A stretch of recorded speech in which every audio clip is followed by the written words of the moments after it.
Welcome to NCERT physics simplified. इस video में हम बात करेंगे article number 5 7.9 moment of inertia की। ठीक है, समझते हैं कि मोमेंट ऑफ इनर्शिया क्या होता है। ठीक है, तो पहले मैं आपको एक आइडिया दे देता हूँ मोमेंट ऑफ इनर्शिया का, उसके बाद हम एनसीईआरटी से डिटेल में समझेंगे मोमेंट ऑफ इनर्शिया के बारे में। एनसीईआरटी में क्या गिवन है, ठीक है। तो देखो, सबसे पहले मैंने इस चैप्टर को स्टडी करने का तरीका जो बहुत सिंपल वे है वो क्या है, ट्रांसलेशन मोशन हम अभी तक पढ़ते हुए हैं। तो हम क्या कर रहे हैं, ट्रांसलेशन मोशन में जो भी क्वांटिटीज हमने पढ़ी है, ठीक है, हम ट्राई कर रहे हैं कि रोटेशन मोशन में उनके इक्विवेलेंट, उनके एनालॉगस कौन सी क्वांटिटीज़ हैं। ठीक है, जैसे कि हमने फोर्स का देखा, इक्विवेलेंट क्या है, टॉर्क आया। ठीक है, मोमेंट ऑफ फोर्स। ठीक है, एंगुलर मोमेंटम का एंगुलर मोमेंटम आया। सिमिलरली जब एक बॉडी पे हम फोर्स लगा रहे हैं, ठीक है, तो बॉडी क्या करती है, अपना जो स्टेट है जो भी उसका स्टेट रेस्ट का है या फिर रेस्ट मोशन का है। ओके, मूव भी क्या हो सकता है, वो मूव हो रही हो या फिर रेस्ट में, तो अपने स्टेट को रजिस्ट करेगी चेंज होने से। ठीक है, अपने स्टेट को रजिस्ट होने से चेंज करेगी, हमने पढ़ा फर्स्ट लॉ में। और इसको ही क्या बोलते हैं, इनर्शिया बोलते हैं। What is inertia? Inertia is the property or tendency of a body by virtue of which it resists any change in its state. वो प्रॉपर्टी जिसकी वजह से बॉडी अपने स्टेट में किसी भी चेंज को रजिस्ट करती है, दैट इज इनर्शिया। ठीक है, अब रोटेशनल मोशन में इसका एनालॉगस क्या है, तो मोमेंट ऑफ इनर्शिया। ठीक है, मतलब वो प्रॉपर्टी बॉडी की जिसकी वजह से जब कोई एक्सटर्नल टॉर्क लगेगा बॉडी पे तो वो रजिस्ट करेगी चेंज को। ठीक है, ऐसे ही अगर बॉडी रोटेट कर रही है, ठीक है, तो बॉडी पे जब रोटेट कर रही है तो अपने स्टेट ऑफ मोशन में आ गई ना वो, तो क्या करेगी, अगेन अगर कोई टॉर्क लगेगा तो उसको रजिस्ट करेगी उसको स्टॉप करने से। That is moment of inertia, वो प्रॉपर्टी। आई होप कि आपको एक आइडिया मिला होगा। अब यही आइडिया से हम डिटेल में चीज़ को समझते हैं, तो let's get started. We have already mentioned that we are developing the study of rotational motion parallel to the study of translational motion with which we are familiar.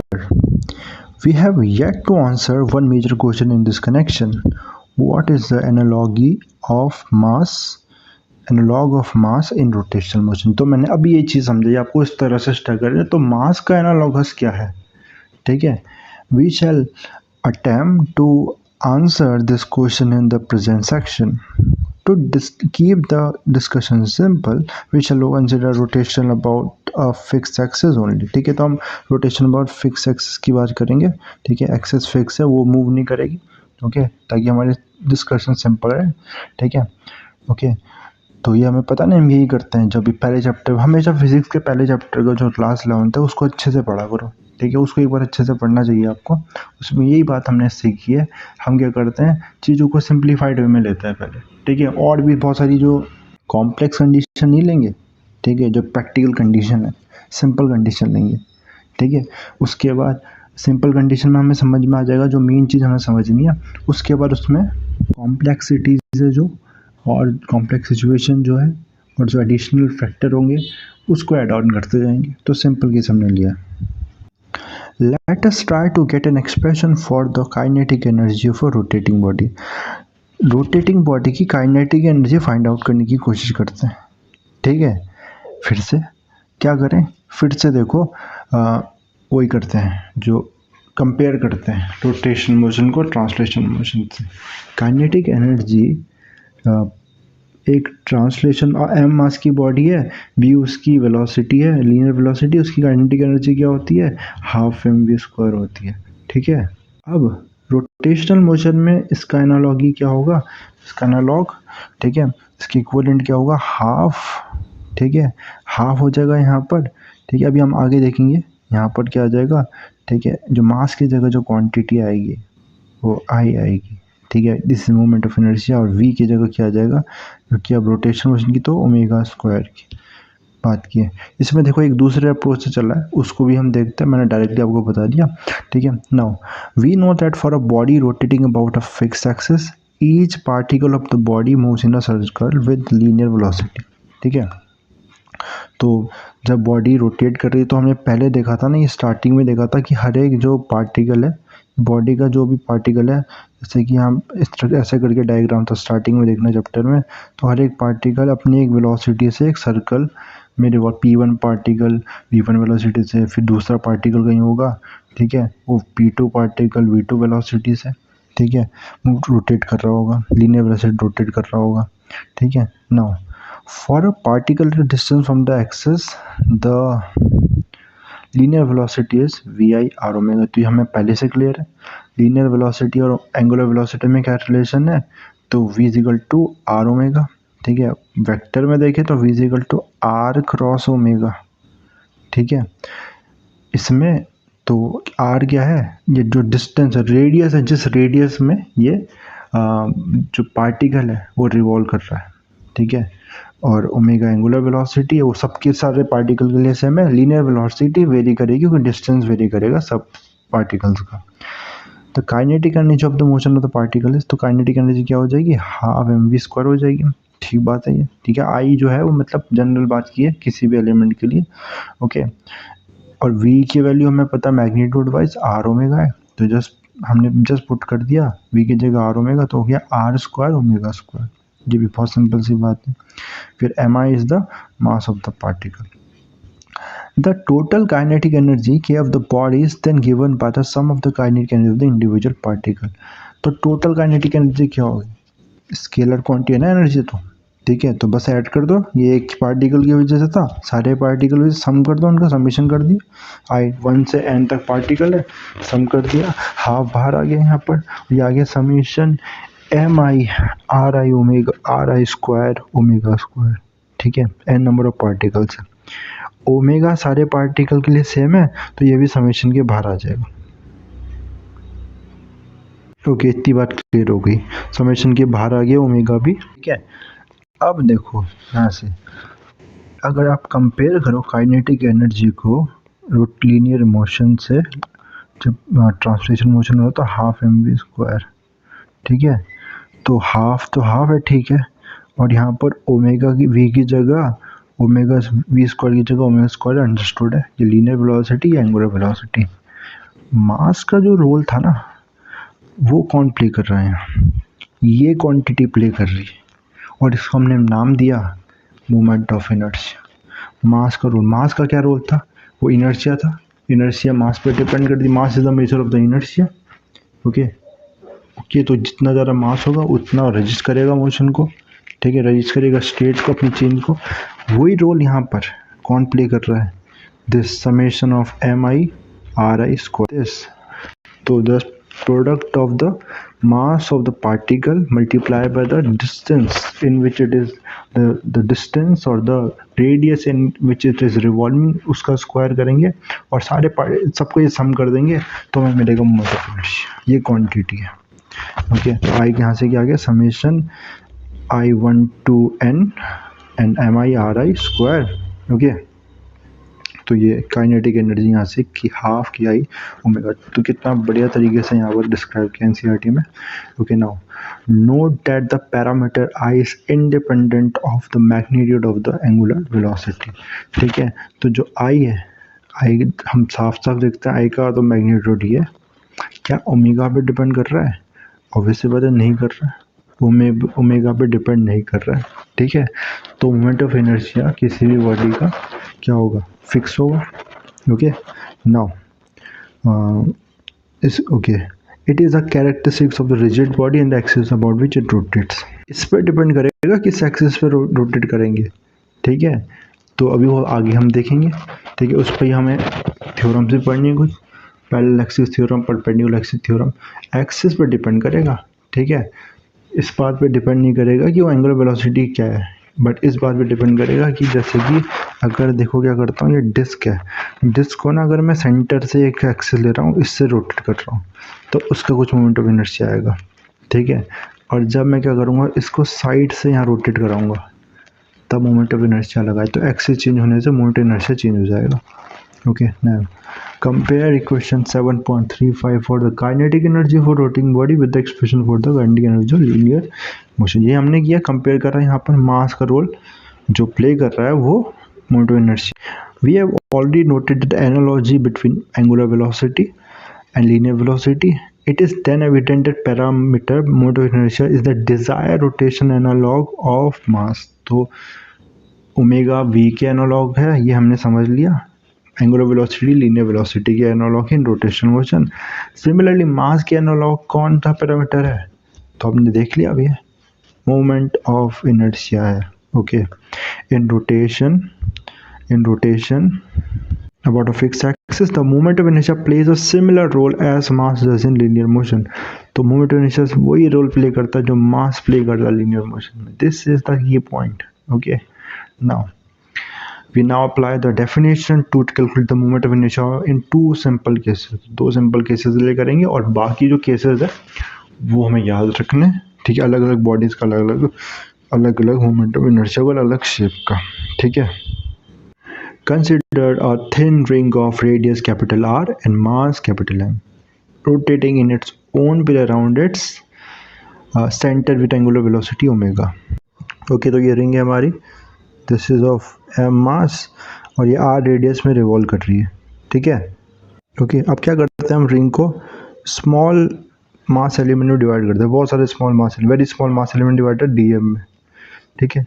ये सारे मासेस कितने डिस्टेंस पे होंगे सेंटर से, जो axis से, सारे r radius पे होंगे, r डिस्टेंस पे, बिकॉज जो मासेस रिंग में होता है बिल्कुल एजेस में होता है। ओके, तो देखो, और इसमें सबकी जो लीनियर वेलोसिटी होगी, सपोज बोलता हूँ v है, ठीक है, सबकी एंगुलर वेलोसिटी भी सेम होगी, एंगुलर वेलोसिटी सेम होगी। क्यों? एंगुलर वेलोसिटी तो सेम होती है, हमें पता है। एंगुलर वेलोसिटी तो हर एक पार्टिकल का, चाहे वो किसी भी डिस्टेंस पे, वो सेम होता है रोटेशन मोशन में। लेकिन लीनियर वेलोसिटी डिस्टेंस पे डिपेंड करती है, लेकिन इनमें तो सबका डिस्टेंस कितना है, r डिस्टेंस पे सारे पार्टिकल मास एलिमेंट्स, तो सबका जो लीनियर वेलोसिटी है वो भी कितना होगा, r ओमेगा होगा, ठीक है। एक मास एलिमेंट का काइनेटिक एनर्जी कितनी होगी, हाफ जो स्मॉल एलिमेंट लिया dm, ओके, और वेलोसिटी कितनी हो v, तो v स्क्वायर, ठीक है। ऐसे ही सबकी काइनेटिक एनर्जी ऐड करते जाएंगे हम सारे मास एलिमेंट की, ठीक है। ऐड कर रहे हैं स्मॉल मास के लिए, तो समेशन जो होगा वो किस में, इंटीग्रेशन में चेंज हो जाएगा, ठीक है। तो हाफ dm v स्क्वायर, ठीक है। अब देखो v जो है, v को हम क्या लिख लेते हैं, इवन v भी सबके लिए सेम है, ओके। तो ये क्या आ गया, हाफ और v तो स्क्वायर क्या आ गया, इंटीग्रेशन से बाहर गया, dm का इंटीग्रेशन होगा, ओके। और यहाँ देखो v को क्या लिख सकते हैं फिर अगेन, v को हाफ, अभी देखा हमने r omega, okay, r omega इसका होल स्क्वायर, ओके। और यहाँ पर इसके बाद यहाँ पर क्या आ जाएगा, dm का इंटीग्रेशन, ठीक है। This is the mass of the, पूरी बॉडी का मास आ जाएगा, ठीक है, पूरे रिंग का मास है, तो r omega square omega, this is m, okay. So this is the kinetic energy of the ring, half, इसको थोड़ा ठीक से लिखे तो ये आएगा half m r square omega square. और मोमेंट ऑफ इनर्शिया इसमें देखो, तो फिर से कंपेयर करें, ठीक है, इस इक्वेशन से, तो क्या था, हम देखा काइनेटिक एनर्जी क्या होता है, हाफ, ये वाली जो क्वांटिटी होती है, और लीनियर मोशन से जो कंपेयर करें तो हाफ एम वी स्क्वायर, ठीक है। यहाँ मास आता है, ठीक है, यहाँ मास की जगह हम देख रहे हैं क्या है, ट्रांसलेशन मोशन में तो आता है कि हाफ एम वी स्क्वायर, और यहाँ मास की जगह क्या है, मास की जगह यहाँ है एम आर स्क्वायर है, यानी कि जो मोमेंट ऑफ इनर्शिया क्या हो जाएगा इसमें, रिंग का एम आर स्क्वायर हो जाएगा। इंपॉर्टेंट है, याद रखना, ठीक है। का moment of inertia M R square होता है, एम मास है और आर जिस रेडियस में वो रोटेट कर रहा है, ओके। तो इस तरह से ये पहला आया। दूसरा क्या कर रहा है देखो, next take a rigid massless rod of length L with a pair of small masses, ठीक है। एक रॉड ले लिए, जिस मासलेस रॉड ले ली, कोई मास नहीं उस रॉड का, उसके और एंड में दो मासेस हमने फिक्स कर दिए m/2 के मास के, और ये जो एक्सिस रोटेशन है बिल्कुल बीचों बीच पास हो रहा है, तो एल लेंथ है तो l/2 इन दोनों का रेडियस हो गया, इन दोनों मासेस का, जिसके अबाउट ये रोटेट कर रहे हैं। अब इसका मोमेंट ऑफ इनर्शिया निकालना है, तो मोमेंट ऑफ इनर्शिया हमें क्या पता था, summation of all the product of mass in the end the square of the radius in which they revolve, ठीक है। तो इसका क्या आ जाएगा, इसका आ जाएगा m/2, इसका रेडियस कितना है, l/2 का स्क्वायर प्लस दूसरे वाले का भी m/2 l/2 का स्क्वायर, ठीक है। तो इसको सॉल्व करेंगे तो कितना आ जाएगा ये, this will be how much, तो इसमें से देखो m बाय, तो ये डबल ही हो रहा है सिंपली, ठीक है, 2m/2 l स्क्वायर बाय 4, ठीक है, 2 से 2 कैंसिल हो तो ml स्क्वायर बाय 4 आ जाएगा इन दोनों पार्टिकल्स का मोमेंट ऑफ इनर्शिया, ठीक है। This is the moment of inertia of a rod having massless rod, remember, इनका मास है सेंटर m/2 मासेस एजेस में, एंड्स में, और l उसका लेंथ है उस रॉड की, ओके। अब देखो मोमेंट ऑफ इनर्शिया ऐसे हम किसी भी ऑब्जेक्ट का कैलकुलेट कर सकते हैं, या टेबल बनी है उसको देख लेते हैं, इन्हें याद रखना है, ओके। सबसे पहले एक thin circular ring radius R, हमने अभी देखा, देखो लेकिन रिंग का ध्यान रखना, एक्सिस बहुत इंपॉर्टेंट है, इसकी एक्सिस कहाँ से पास हो रही है, एक्सिस देखो ये परपेंडिकुलर है प्लेन के, जो रिंग का प्लेन है उससे परपेंडिकुलर है, तब एम आर स्क्वायर आएगा। लेकिन अगर थिन सर्कुलर रिंग है और उसको जो एक्सिस है, एक्सिस कहाँ से पास होगी, और एक्सिस देखो उसके डायमीटर से पास हो रही है, तो इनर्शिया आ जाएगा रिंग का वो एम आर स्क्वायर बाय 2 आएगा, अभी परपेंडिकुलर एक्सिस थ्योरम से हम समझेंगे, ओके। अब thin length rod L length है, ठीक है, तो उसके मिड पॉइंट से जो एक्सिस है मिड पॉइंट से पास हो रही है, ओके, और इसके और जो परपेंडिकुलर इसके एक्सिस के, ठीक है, तो उस केस में क्या moment of inertia M L square by 12 आएगा, okay. Again we have perpendicular disc है, ठीक है, डिस्क है और उसमें उसका मोमेंट ऑफ इनर्शिया परपेंडिकुलर, फिर जो एक्सिस है वो परपेंडिकुलर उसके प्लेन के, तब क्या आएगा एम आर स्क्वायर बाय 2, ठीक है, एम आर स्क्वायर बाय 2। जब रिंग था तब एम आर स्क्वायर आ रहा था, ठीक है।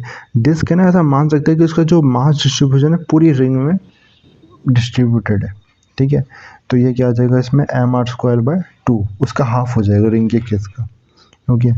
नाउ अगर फिर से सर्कुलर रिंग है, डिस्क है, और जो एक्सिस है इसके डायमीटर के लॉन्ग है, तो एम आर स्क्वायर बाय 4 आ जाएगा, ओके। इसका अगेन हाफ हो जाएगा ये, अभी परपेंडिकुलर एक्सिस थ्योरम से इसको देखेंगे, ओके। हॉलो सिलेंडर का कितना है, हॉलो सिलेंडर का अगेन जो किसका है, रिंग का है एम आर स्क्वायर, और सॉलिड सिलेंडर का जो डिस्क का है M R square by 2। Axis इसका का है, एक्सिस का जो इसका सिलेंडर की एक्सिस होती है वही है एक्सिस और रोटेशन। फिर सॉलिड स्फीयर का कितना है 2/5 M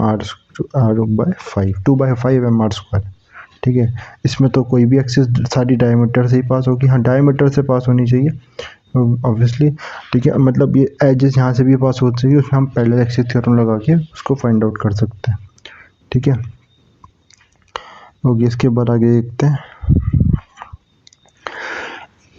okay, just a second. As the mass of a body registers a change in its state of linear motion, it is a measure of its inertia in linear motion, ठीक है। तो मैंने अभी बताया था आपको, ये चीज़ समझा दी थी पूरी कि मास क्या करता है, रजिस्ट करता है चेंज को, वैसे मोमेंट ऑफ इनर्शिया भी वही role moment of inertia play करेगा, ठीक है, मतलब उसकी जो स्टेट में चेंज के लिए, ओके। तो हम एक बार जल्दी से रीड करते हैं, इंपॉर्टेंट पॉइंट बता देता हूँ आपको। Similarly as the moment of inertia about a given axis rotation register change in its rotational motion, it can be regarded as a measure of rotational inertia of the body. It is a measure of the way in which different parts of the body are distributed at different distance from the axis, है ना। ये important point है, देखो ये किसका भी major है कि जो डिफरेंट पार्ट्स है बॉडी के वो कैसे किस तरह से डिस्ट्रीब्यूटेड है, ठीक है। मास डिस्ट्रीब्यूशन पे डिपेंड करता है मोमेंट ऑफ इनर्शिया। ये हम देख रहे हैं किस पे, रिंग और डिस्क पे, इनका मोमेंट ऑफ इनर्शिया हमने देखा, ऑल दो रिंग और एक रिंग एक डिस्क ली, सेम मास है इनका, रेडियस भी सेम है, क्या मोमेंट ऑफ इनर्शिया सेम होगा, नहीं, बिल्कुल नहीं होगा मोमेंट ऑफ इनर्शिया सेम, ठीक है। हमें देख रहे हैं मोमेंट ऑफ इनर्शिया डिस्क का हो जाएगा एम आर स्क्वायर बाय 2, और जो है रिंग का एम आर स्क्वायर आएगा, ठीक। Unlike the mass of a body, the moment of inertia is not a fixed quantity but depends on the orientation and position of the axis rotation with respect to the body as a whole, ठीक है। तो मास से थोड़ा अलग है, क्यों, मास ये किस पर डिपेंड कर रहा है, मोमेंट ऑफ इनर्शिया, ठीक है, ये फिक्स क्वांटिटी नहीं है, मास तो फिक्स क्वांटिटी है, ओरिएंटेशन पे डिपेंड कर रहा है, ठीक है, किस एक्सिस को ले रहे हैं हम, ठीक है, पोजिशन एक्सिस का रोटेशन क्या, उसका ओरिएंटेशन क्या है, उस पर भी डिपेंड कर रहा है, okay, as a measure of the way in which the mass of a rotating body is distributed with respect to the axis of rotation. ठीक है, तो मास कैसा डिस्ट्रीब्यूटेड है, अभी मैंने डिस्क और रिंग के एग्जाम्पल आपको समझाया. We can define a new parameter the radius of gyration. ये भी बहुत इंपॉर्टेंट पैरामीटर है. ठीक है, तो मोमेंट ऑफ इनर्शिया और total mass of the body related है, समझा देता हूँ उसको. ठीक है, तो देखो रेडियस ऑफ जायरेशन बेसिकली क्या है. मैं क्या कर रहा हूँ, मेरे पास एक बॉडी जैसे डिस्क थी. ठीक है, मैं डिस्क की जगह क्या चाह रहा हूँ, इसके मोशन को, इसके रोटेशन मोशन को स्टडी करना चाह रहा हूँ सिर्फ एक पॉइंट पे. ऐसा कुछ हमने पहले भी किया था, बिल्कुल किया था. ट्रांसलेशन मोशन में हमने क्या किया, हम वहाँ पर सेंटर ऑफ मास के थ्रू भी स्टडी कर रहे थे. पूरी बॉडी को ना स्टडी करके as a centre of mass को स्टडी कर रहे हैं उसको. वो पॉइंट जहाँ पर हम मान सकते हैं पूरी बॉडी का मास कंसनट्रेटेड है, उसको स्टडी करना. उसका मोशन अगर उस पर एक फोर्स लगता है तो वो सेम मूव करेगा जैसे पूरी बॉडी मूव करेगी. ठीक है, मतलब उस पर अगर एक्सटर्नल फोर्स एफ लग रहा है तो जो सेंटर ऑफ मास का एक्सेलरेशन होगा वही पूरी बॉडी का एक्सेलरेशन होगा. Similar to that rotational motion में भी कुछ ऐसा है, बिल्कुल है, और वो है रेडियस ऑफ जायरेशन. क्या है रेडियस ऑफ जायरेशन. तो देखो मैंने क्या किया, डिस्क लिया. अब डिस्क को क्या कर रहा हूँ मैं, इसका कुछ मोमेंट ऑफ इनर्शिया होगा, हमें पता है डिस्क का मोमेंट ऑफ इनर्शिया एम मास से आर रेडियस है तो एम आर स्क्वायर बाय 2 होता है. ये ऑलरेडी स्टडी कर लिया. ठीक है, अब क्या करते हैं हम. ठीक है, अब मैंने क्या ले लिया, एक पॉइंट ले लिया डिस्क पे. कहाँ ले लिया पॉइंट. ठीक है, जस्ट अ सेकेंड. वो पॉइंट ले लिया मैंने डिस्क पे जो एक्सिस ऑफ रोटेशन से के डिस्टेंस पे. कितने डिस्टेंस पे, के डिस्टेंस पे. ओके, को ही हम रेडियस ऑफ जायरेशन बोलेंगे. ठीक है, तो एक जो एक्सिस रोटेशन से के डिस्टेंस पे हमने एक पॉइंट ले लिया.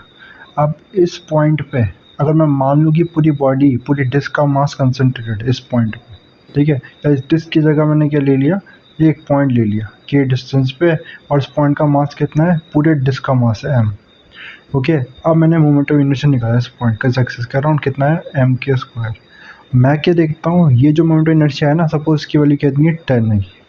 ठीक है, डिस्क की मोमेंट ऑफ इनर्शिया कितना आ रहा था, वो भी 10 आ रहा था. समझा आप बात को. ठीक है, तो इस पॉइंट जो के डिस्टेंस पे इसका मोमेंट ऑफ इनर्शिया पूरे डिस्क के मोमेंट ऑफ इनर्शिया के इक्वल होगा. तो ये जो डिस्टेंस होगा जहाँ पर हम पूरा बॉडी का मास कंसिडर मान सकते हैं, और जो इस पॉइंट का मोमेंट ऑफ इनर्शिया उस एक्सिस पे और कितना होगा, सेम होगा जो पूरी बॉडी का है, वही हो जाएगा radius of gyration. I hope कि समझ में होगा. इम्पोर्टेंस क्या है इसका.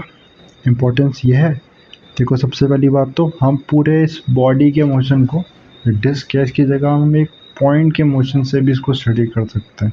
रेडियस ऑफ जायरेशन में जो पॉइंट है जहाँ पूरा बॉडी का मास कंसनट्रेट है, पहली चीज़.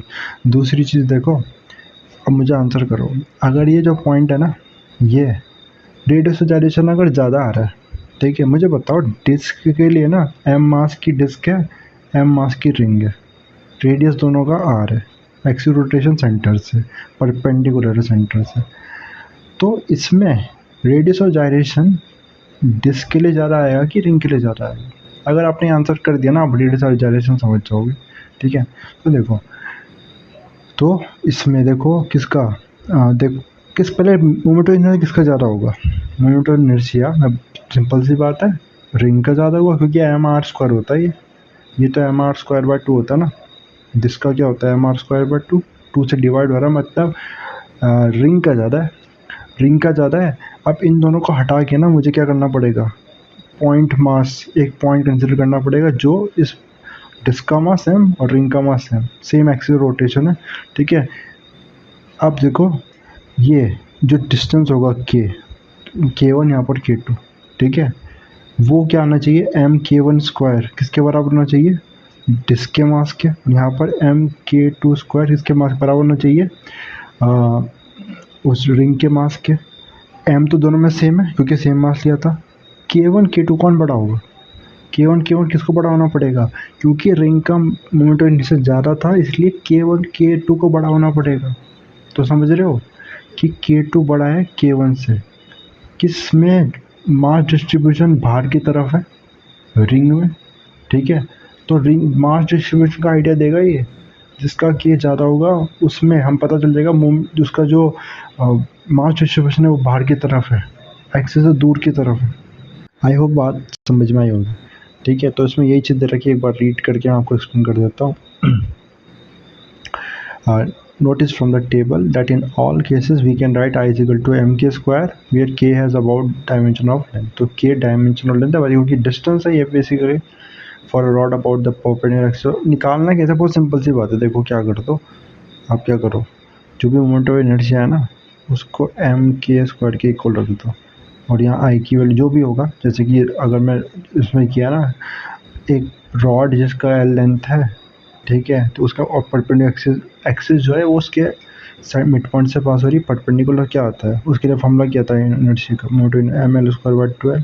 इसको किसके इक्वल रख देना है, एम के स्क्वायर के। एम से एम कैंसिल हुआ तो के क्या आ गया, एल अपॉन रूट 12, ये आ गया रेडियस ऑफ गाइरेशन। सब में ऐसे करना, ठीक है, okay. Similarly K equal to R by 2 circular disc के लिए अबाउट इस डायमीटर है, ठीक है, तो आप इक्वेट कर सकते हो, ठीक है, इतना हो जाएगा, आर बाई 2 हो जाएगा, okay. Now the length K is geometrical property of the body and is axis of rotation, ठीक है, it is called the radius of gyration. The radius of gyration of a body about an axis may be defined as the distance from the axis of a mass point whose mass is equal to the mass of the whole body and whose moment of inertia is equal to the moment of inertia of the body about the axis। जो भी समझा है ना वही लिखा है, एक बार पढ़ो उसको, समझ में आ जाएगा। ये समझ में आया, वीडियो को पीछे रिवाइंड करके देखो, ठीक है, तब क्लियर हो जाना चाहिए, ठीक है। मल्टीपल टाइम पढ़ोगे तो थोड़ा सा डिफ़िकल्ट कॉन्सेप्ट में भी लगेगा आपको, बट मल्टीपल टाइम रीडिंग करने से वो जो समझ में आ जाएगा। नहीं आएगा कमेंट सेक्शन में बताना, okay. Thus, the moment of inertia of a rigid body depends on the mass of the body, its shape, size, distribution of mass of the axis। किस पर एक्टिविटी डिपेंड करता है, इंपॉर्टेंट बात है ये, ठीक है। तो मोमेंट ऑफ इनर्शिया किस पर डिपेंड करता है, मास ऑफ द बॉडी। देखा ना फॉर्मूला, पॉइंट मास के लिए कितना है, इसके लिए कितना है, एम आ रहा है उसमें, मास पे डिपेंड करता है, ठीक है। ज़्यादा मास होगा ज़्यादा मोमेंट ऑफ इनर्शिया होगा। शेप साइज पे भी डिपेंड करता है, एम मास की डिस्क लिया, एम मास का रिंग लिया, ठीक है। एक्सिस रोटेशन भी आ रहा है, सेंटर से पास हो रहा है, क्या दोनों का मोमेंट ऑफ इनर्शिया सेम आया, नहीं आया, किसका ज़्यादा आया, रिंग का ज़्यादा आ गया, क्यों, शेप पे डिपेंड कर रहा है, अलग अलग शेप है उनकी, ठीक है, ठीक है। अगर इससे भी डिफरेंट एग्जांपल है, अगर वही जो मास है ना एम मास, उसकी एक रॉड बना दो, डिस्क का जो एम मास था, एक उसका कुछ ग्राम था, 100 ग्राम डिस्क का मास था, उसको मेल्ट करके एक रॉड बना दो, ठीक है, और एक्सिस सेंटर से पास कर लो परपेंडिकुलर, क्या मोमेंट ऑफ इनर्शिया सेम होगा, नहीं होगा, सेम होगा, डिफरेंट होगा, शेप पर डिपेंड कर रहा है। Distribution of mass about the axis of rotation, disc और इनका एग्जांपल परफेक्ट है इस बात को समझने के लिए। दोनों में मास तो सेम था, ठीक है, एम मास था, रेडियस भी सेम था एक्सिस रोटेशन से, ठीक है, बट फ़र्क क्या था, मास डिस्ट्रीब्यूशन का, रिंग में साइड में था मास ज़्यादा और डिस्क में बहुत पूरे उसमें मास डिस्ट्रीब्यूटेड था, तो देखो फ़र्क आ गया। Position and orientation of the axis rotation, इसका भी फ़र्क आएगा, ठीक है। अगर जो एक्सिस रोटेशन में चेंज कर देता हूँ, एक्सिस रोटेशन देखो क्या कर दिया मैंने, ये यहाँ थी ना, यहाँ कर दिया, अभी पहले रिंग के लिए कर लेता हूँ, देखो रिंग के लिए यहाँ थी, सेंटर से पास हो रही है तो परपेंडिकुलर, देखा, अब क्या कर दिया, एंड से पास हो रही है, परपेंडिकुलर है plane of the disc, ring के, सेम रहेगा मोमेंट ऑफ इनर्शिया। अब देखो ऐसे घूमेगा ये, पहले कैसे घूम रहा था, ये ऐसे घूम रहा था ऐसे गोल, अब यहाँ कैसे घूमेगा, ये ऐसे घूमेगा, ठीक बात, ओके। तो चेंज हो जाएगा मोमेंट ऑफ इनर्शिया, निकाल भी सकते हैं इसको, परपेंडिकुलर एक्सिस थ्योरम में करेंगे ना, अभी क्यों करें, वो अगला वीडियो देखोगे तो समझ में आएगा, ठीक है। पैरेलल एक्सिस थ्योरम, सॉरी, दोनों ही पढ़ना है। डेफिनेशन से हम डायमेंशन निकाल सकते हैं, जब एम आर स्क्वायर आए पॉइंट मास के लिए तो डायमेंशन क्या हो जाएगा, एम एल स्क्वायर, के जी पर मीटर स्क्वायर उसका ऐसा यूनिट हो जाएगी, बहुत सिंपल सी बात है, ठीक है। Property of this extremely important quantity as a measure of rotational inertia of the body has been put to great practical use. The machines such as steam engine and the automobile engine, etc., that produce rotational motion have a disc with a large moment of inertia called a flywheel. Flywheel देखा आपने, बिल्कुल देखा होगा, ठीक है। तो जो चक्का होता है ना, ठीक है, जब आपने वो स्टीम इंजन देखा होगा, मतलब ऐसे घूमता है जो चक्का, ठीक है। अब जो गाड़ी में भी देखो टायर्स होते हैं, यहाँ पर एक चक्का दिखता होगा आपको, ठीक है। तो ऐसा और भी है ना, जब जहाँ पर ऐसा जो गन्ने का जूस निकालते हैं वहाँ पे फ्लाई व्हील देखा हो आपने, है ना, बहुत बड़ा सा व्हील होता है वो घूमता है, तो इन सबको फ्लाई व्हील बोलते हैं, है ना। तो क्या फ़ायदा है इसका? इसका फ़ायदा, इसका मोमेंट ऑफ इनर्शिया ज़्यादा होता है, ठीक है। ज़्यादा मोमेंट ऑफ इनर्शिया होगा तो क्या होगा, ये सडन इंक्रीज और डिक्रीज ऑफ स्पीड को रोकेगा। मोमेंट ऑफ इनर्शिया ज़्यादा होने का मतलब क्या, रोटेशन मोशन को, स्टेट को बनाए रखेगा, जो ऑपोजिट टॉर्क लग रहा है उसको रजिस्ट करेगा, ठीक है। बाईसाइकिल का मोमेंट ऑफ इनर्शिया ज़्यादा रखेंगे, टायर का कैसे रखेंगे, स्पोक्स बना के मास को साइड में डिस्ट्रीब्यूट कर दिया एंड में, उससे क्या हुआ, रिंग का मास ज़्यादा था ना, मोमेंट ऑफ इनर्शिया ज़्यादा रिंग का। अब थोड़े से पत्थर वगैरह आएंगे ये, ठीक है, ये उसको रोकने की कोशिश करेंगे, रोटेशन को नहीं रोकता ये, ठीक है। ज़्यादा ही अगर कोई ऑब्स्ट्रक्शन आएगा तब तो ऑब्वियसली रुकेगा, लेकिन छोटे मोटे ऑब्स्ट्रक्शन से ये रजिस्ट करेगा क्योंकि इसका मोमेंट ऑफ इनर्शिया ज़्यादा है। आई होप ये बात समझ में आई होगी। It allow us a gradual change in the speed of and prevent jerky motion, thereby ensuring a smooth ride with the passenger of the vehicle। ठीक है, बात समझ में आ गई? ठीक है, नेक्स्ट वीडियो में मिलता है, फिर लाइक शेयर सब्सक्राइब कर देना, ठीक है। कोई भी अगर सजेशन हो तो कमेंट सेक्शन में बता सकते हो। लास्ट में थैंक्स फॉर वॉचिंग।